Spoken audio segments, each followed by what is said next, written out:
Hey guys, it's Friday, but I'm filming for tomorrow's video on Saturday.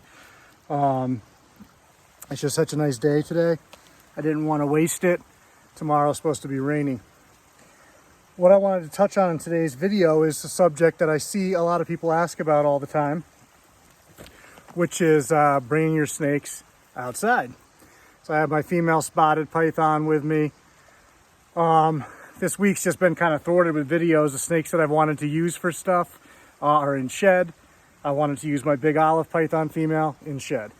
I said, oh, I'll use my male olive python in shed. I said, let's use the male white lip in shed.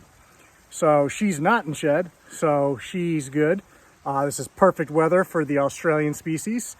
It's, low 70s, high 60s and sunny. So these guys can handle that no problem. Hopefully you can see some of her iridescence. It's really kind of hard to catch with the spotted pythons in this season's sun. Anyhow, also, before we get into taking your snakes outside, I told you guys that I had some stickers made if anybody is interested in those. They have arrived. That's them. Obviously, I don't operate under a business name or anything. It's just a hobby for me. So I just have my name, and that is Miss Stevie there, who was in the first video. I did sell her, but she's always been on my watermark, so I kept that for now. And just that's the symbol I've used, so we'll roll with it. So those are available if anyone's interested. You can private message me on Instagram or Facebook, or if YouTube allows it, I don't know how. I'm just not tech savvy. I've never gotten a message on YouTube, so I don't think so. So anyhow, when it comes to taking snakes outside, there's some things that you want to take into consideration. First and foremost, in my case, obviously I have really nice property here that I can go outside on. That's private. I don't have to worry about other people, other people's pets. I don't have to worry about a lot of things here that other people should be concerned about. So ideally, obviously, we don't want to just drive around with our snakes. It's not good for them to be in the car unless we need to take them to the vet or, an educational program or something along those lines. And of course, if you are transporting them in the car, they need to be secured in a proper container, not just riding with you in the car. So, things to consider when bringing them outside. First and foremost, like I said, I've lived here for a little over 11 years. So I know no pesticides have ever been used here or anything like that. And I know a lot of those things say they're safe, but I don't like to take unnecessary chances. So for me, I'm not going to take a chance and put my animal somewhere where I know pesticides been used. I would recommend the same, heed that caution or don't at your own risk, peril, whatever you want to say. I just like to be careful. Same thing if you're taking them out into like a driveway or something like that. Obviously, if there's oil stains and stuff like that, antifreeze, you don't want them crawling around, that kind of stuff. Stuff that's just not going to be good for them. It's been like warm 1-2 days and already the bugs are out. I hate summer and I hate bugs. It's not my season. I'm a winter guy. Picked the wrong species. I should have done penguins. So anyhow, you want to be mindful of that stuff. Other things to be very mindful of, excuse me, I can't crouch that long. It starts to bother my legs, I'm old. You want to be mindful of birds of prey. That's one of those things that people often forget. So pay attention to the skies above you. Birds of prey love snakes and would be more than happy to swoop down and pick up your pet, even right in front of you. So always be mindful of what's above and what's going on around you. Also be mindful if you're in a public place or if your yard is somewhere where you have very close neighbors, be mindful of dogs and cats and things of that nature that might wander around and could do harm to your animal or even just scare your animal. You also want to be mindful of wild animals as well. So always be on the lookout for raccoons, possums, skunks, things of that nature that would be happy to prey on these as well. As a matter of fact, when I have fail to thrive babies, I have a possum that I give those babies to, and he gladly accepts them and eats them. Sorry, I gotta really stretch my leg out. So, other things to be mindful of: stone walls, holes in the ground, things of that nature, wood piles, anywhere where your snake can get to quickly that you're unable to retrieve it easily or prevent it from getting to. If these guys get spooked, they can move fairly quickly. We're not talking, Usain Bolt here or anything, but fast enough. I had an adult female water python get spooked on me once, and my fat ass barely caught her, and I was running. I used to run recreational before I got fat, so I'd like to think that I can still run a little bit, but she got the jump on me, and it was everything I had to catch her. It's nice having short tails. Even when they motor, I've got that beat. So definitely, once again, be aware of your surroundings and what's out there, what they could get into, what could potentially pose danger to them. Other things to consider as well: every animal is going to react differently outside. Pay attention to your animal's body language. I have Morticia, which you guys that follow me on other social media platforms may have seen videos of her outside. As soon as she touches grass, she absolutely loses her mind. She does not like it. I don't know what happened. Her and her sister were both hatched here at the same time. Her sister's absolutely great outside, and she's terrible. It's just kind of the way it goes sometimes. Certain snakes like certain things. She does not like the outdoors. So once a year or twice a year, I might bring her out just to see if this year she'll be a little bit different, but I don't force much upon her. This year, I actually want to try something a little different with her. I want to bring out some newspaper, put it on the ground, and put her on that and see how she does on a familiar surface, but with the, smells, sounds, sights of outside, to see if it is indeed the surface that's triggering her, which I think it is, because if I keep her on me, I haven't seen her freak out like that as much.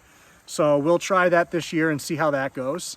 And then if that's the case, maybe eventually she'll move on her own into the grass, and then it'll be okay, where she's not forced into that situation. So be mindful of that. Obviously, if you have pets of your own, make sure that they're indoors or fenced in somewhere else or tied up when you bring your snakes outside, and don't let them interact together. And the biggest thing is, watch your animal's body language, react accordingly, and be prepared. Now, in this case, this is kind of funny, but, I brought it out here just to show I have, a snake hook with me. This is an animal that I don't ever need to use this hook with for any reason, but just, you should be prepared, especially if it's the first time your animal's gone outside. You don't know how it's going to react. You'd rather look stupid with a hook you don't need than be caught without one when you need it. Also, if you do have an animal approach, you have the hook that you can use to kind of keep that animal away from your snake long enough for you to grab it and get it to safety. Another thing that I recommend you have with you when you're outdoors with them is a snake bag or a plastic tote. Plastic tote probably being better, especially if it's a larger one where you can get the snake in there easily, especially if the snake is stressed and freaking out and flopping around. So that's a good tool to have handy. Also, once again, an animal comes along or something comes along that you're worried about, you can put that animal in that secure bin, and now you don't have to worry about whatever that predator is or issue. You have something to solve it. Another thing that's good to have around is a towel or a blanket or a shirt or anything to where if the animal does get really, really stressed, you're able to quickly throw that over the animal. Usually will calm it down because it'll feel like it's hidden. It also gives you a chance to pick up the animal without the animal being able to target you as easily if it's a larger animal that's trying to bite you. Now, something that a lot of people forget, and this snake obviously isn't a concern with that, but your albino snakes, a lot of people keep albino snakes. You have to remember that part of albinism is they don't have the same protection against the sun. So if you're going to bring those animals outside, I suggest doing it on a warm day where it's warm in the shade and having them in the shade. A little bit of sunlight for some of them is okay. I would keep them in the shade if they go in the sun on their own. You can let them there for a little bit, but be mindful. Their eyes aren't protected as well, nor are their bodies. And it also depends on the type of albinism. But if you have a ball python or a Burmese python or something along those lines, T negative, those true albinos, I would be more careful. The T positive blood pythons, I wouldn't worry as much. I'm still always careful with them, but I think they can tolerate a little bit more sun exposure than your T negatives would, just because their eyes are a little bit different. But that's something that a lot of people forget and people should be mindful of. I'm really sorry. I just cannot crouch down like that anymore.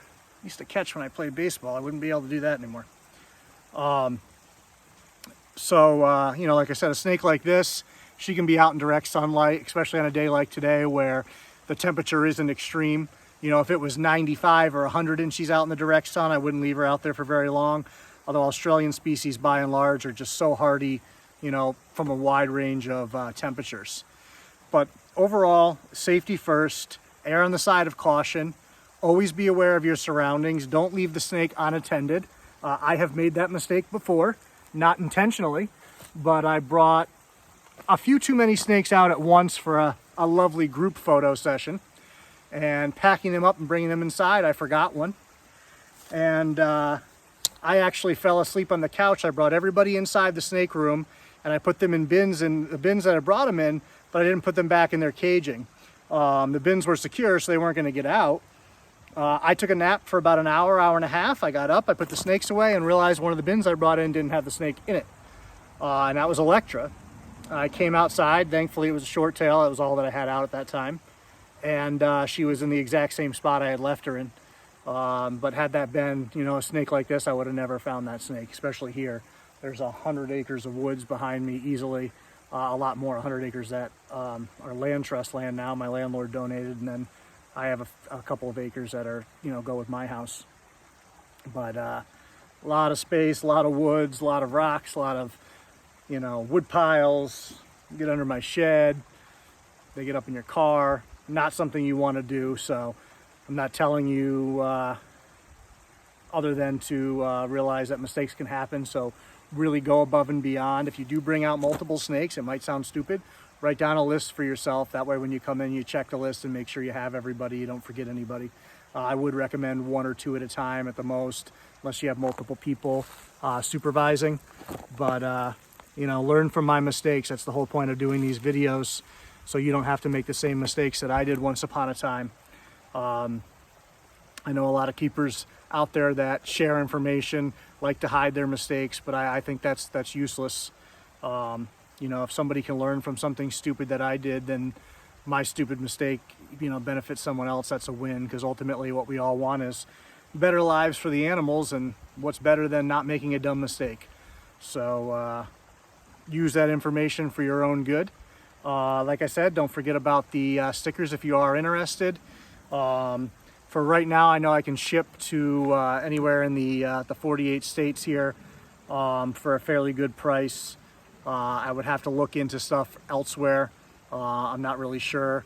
I tried to get some information at the post office the other day, but they're all in masks and gloves, and you have to stand so many feet back, and it was just a whole ridiculous thing. So I didn't really get as much information while I was there as I would have liked to. But I at least found out what it cost me to ship here, so I could get people prices. I will try to put a link to my Instagram on this video. I am really tech stupid, as I've mentioned 100 times, so we'll see if I actually succeed at that. But I'll seek some help and make sure we get that done properly for you. And then, as always, like, comment, subscribe, share.